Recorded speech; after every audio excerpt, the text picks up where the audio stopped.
we're going to talk entertainment now. I have a special guest here with me, someone who's burning up the airwaves as the lead in literally probably one of the best movies out now on streaming, and Nikulapo.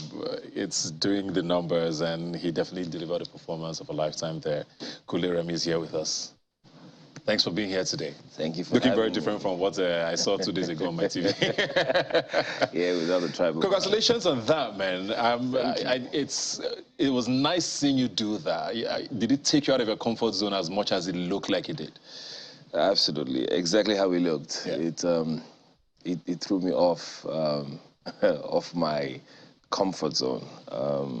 You know, the standards that we've grown, or I've grown to understand or practice, it was completely different. It was a longer period for shoot.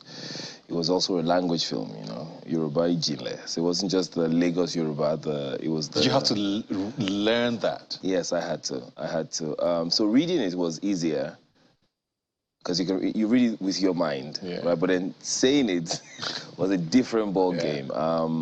The pronunciations, and the mannerisms with it. So it's not just words; it's also with the body. So it took a lot. It took a lot. I mean, I don't understand Yoruba, but I kept watching to see if anyone would use an English word somewhere by mistake, you know. And it was really very well done. Did you have to audition for that? What did you think stood you out? What did you have to do to get a role like that? So first, working with the director, Kunle Remi, the amazing Kunle Remi, I did a movie with him previously. That was in Nigeria Christmas. So that was the first time we were working. And I think he was there. He was like, this guy. There's something there. So yeah, after the film, fast forward a few months later, he calls me and says, Shole saw Yoruba, in meaning, can you speak Yoruba? And I go, yes, I can. He says, I'm speaking Yoruba, so you are replying in English. You know, so I thought I didn't get it, you know, until he just called me later and says, I'm sending you a script, read it, let me know what you think. And then I read it, yeah. I'll do the work. That was very, very well. When would you say you started acting? Was it after winning the reality show? Did you have an interest in it before then? So I just want to understand, how would you track your journey? How many years in Nollywood now, would you say? In Nollywood, I'll say a decade. Okay. I'll say 10 years. So before I won the Gold Ultimate Search, the reality show, I was trying to get into it. So I was doing more modeling, commercial modeling, and then also I was going for auditions for film. But I never really got a role, and I wasn't bothered because I wasn't so confident.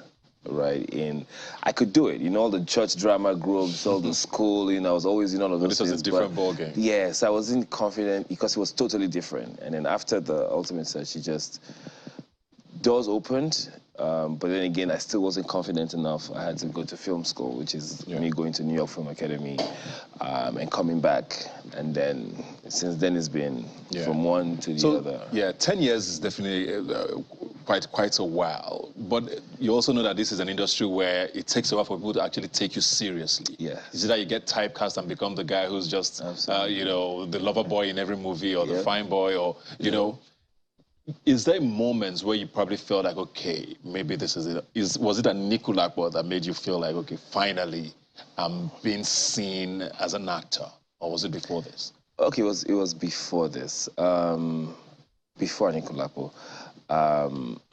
So I've had a very good run on Iroko TV, and also on DSTV, on Africa Magic. I've been there on a couple of series. So you know, over time I've built a confidence as an actor. I've trained. I've experienced the set. I've grown. I look back at 2010. Let's say, I look back at 2010, and I look to 2015, and I'm like, oh, I've grown, you know, and then this comes. But I like to consider it as though I've been a boxer, constantly rehearsing for the big roles to come. So every little thing I've done over time, be it the TV, be it the YouTube, be it every little thing, has just been me rehearsing or working out for the mega match, which now happens to be Nikulapo. So when I look at the performance in Nikulapo, I'm not surprised because it's been coming. I've been preparing for this opportunity. Are you surprised by the reception?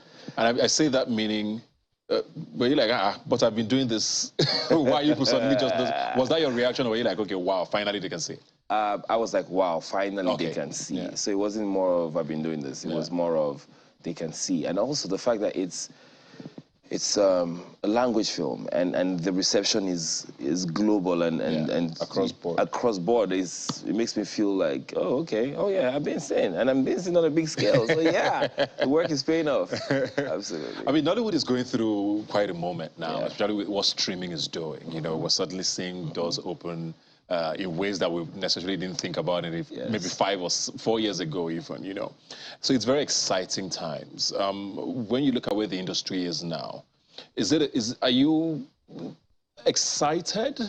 There are people who I talk to and they are mostly cautious, actually, like, when it looks like things are about to be so great, you know, you need to be very careful.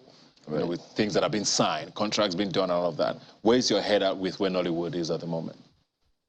Where Nollywood is right now, my head is I'm excited because I'm excited to be in Nollywood at this very time. You know, I'm glad that the veterans, Ramsey, they've paid the price.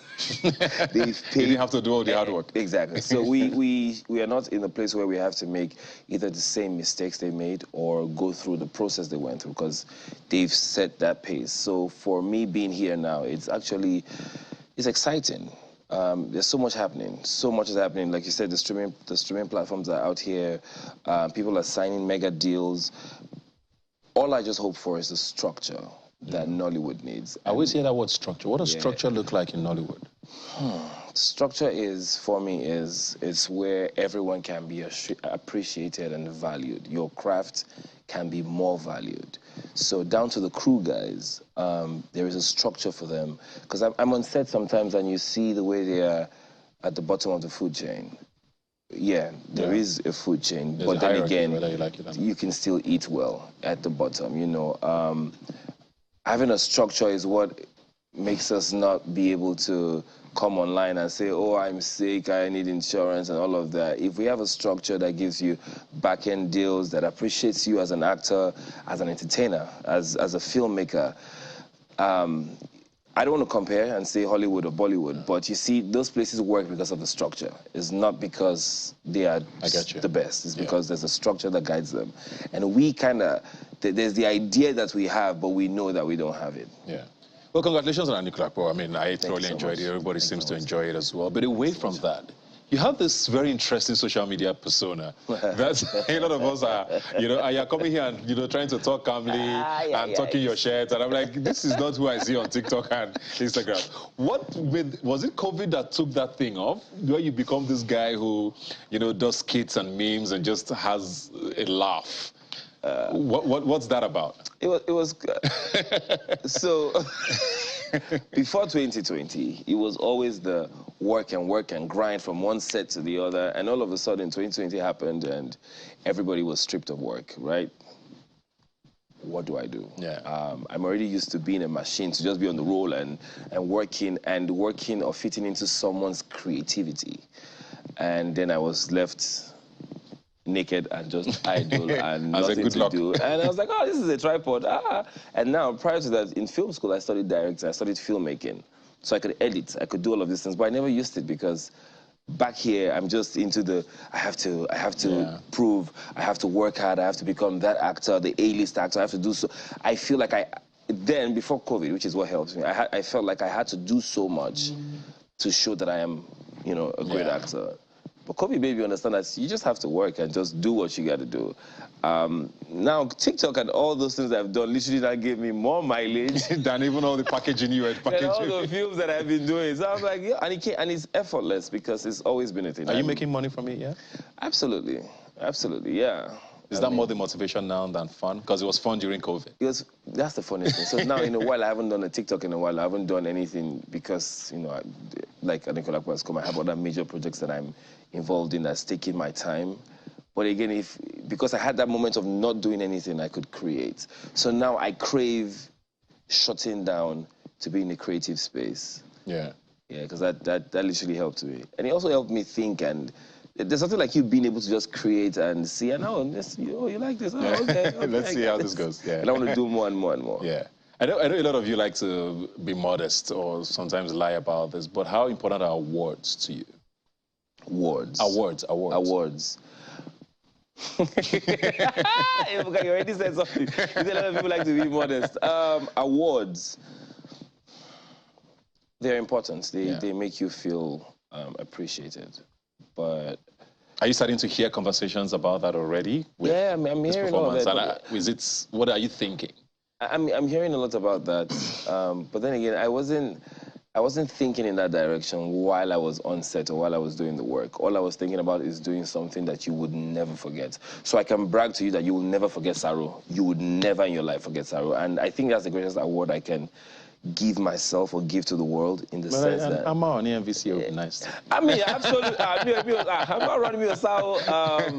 Yeah, absolutely, you know. But then again, like you said about Nollywood, it's tough out there, bro. I mean, there's Ageshikoli, there's Relation coming soon, there's Anikulapo, there's Brotherhood. There's a lot going on. But I mean, we are the ones eating good, I guess, with the viewers. Okay, but I mean, good luck, because I've had those conversations already, so I'm wondering where your headspace is at. Yes, I'm just... We can only keep fingers crossed. Before we move on very quickly, as a viewer now, are you Team Saro or Team Arolake? I'm Team Saro. Why? I have to be Team Saro because I have an understanding.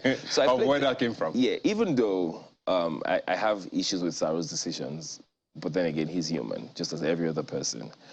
But something led up to that decision, because, like I say, absolute power corrupts absolutely. And that's the truth. There's nobody on earth that would have that kind of power that will not mess up. Yeah. Fact. Fact. So why I'm Team Saro is because the journey of the film, we don't really know his backstory. People begin to give him a backstory. But he was a hustler.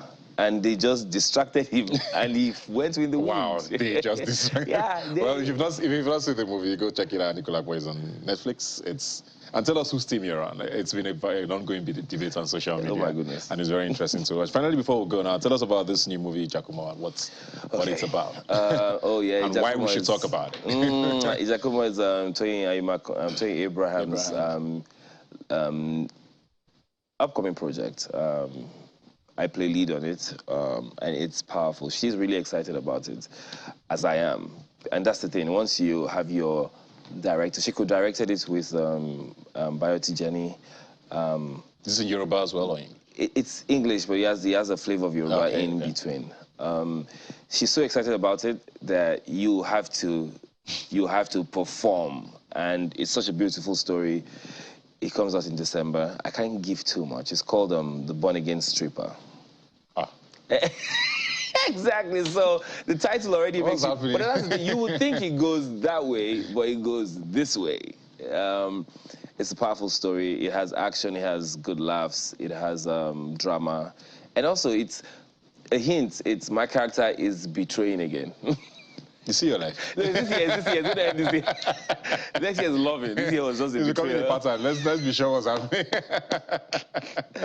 Well, we're looking forward to that. You said December? Yes, December. 23rd in cinemas. Definitely, if you're a Kunle Remi fan, if you're a Toyin Abraham fan, if you enjoyed Anikulapo, I'm sure you want to see him perform again. Absolutely. Go and check it out in December. Thanks a lot, Kunle Remi, for being here today. All the best. And do giveaway. When all of this is done, we're waiting. I'm waiting for the transfer for the giveaway. I'm waiting for it. Well, thanks for joining us. Like I always say, you can follow the conversation on social media. Please use the hashtag Rubbin Minds when you send us a message. I'll see you next Sunday.